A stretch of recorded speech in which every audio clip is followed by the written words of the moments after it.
Magandang umaga sa ating lahat. First of all, kakain tayo. And ito ang aking breakfast. So, ayan ang ating breakfast, guys. Meron tayong nilutong akong bagoong alamang. So, ito yung ating bagoong alamang. Ayan, alamang gisado. Pero ginisa ko pa rin siya with tomato. And ayan ang ating coffee. And ayan ang gamit ko, guys. Great Taste White. Tamang timpla. So, ayan. Meron tayong okra.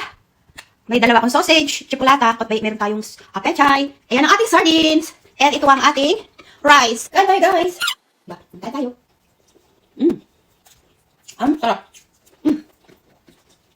Sardinas. Bagoong alamang. Papa-unli-rice tayo dito, guys.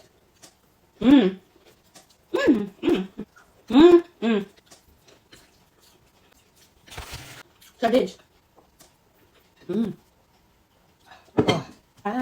Ayan, and vegetable pichan.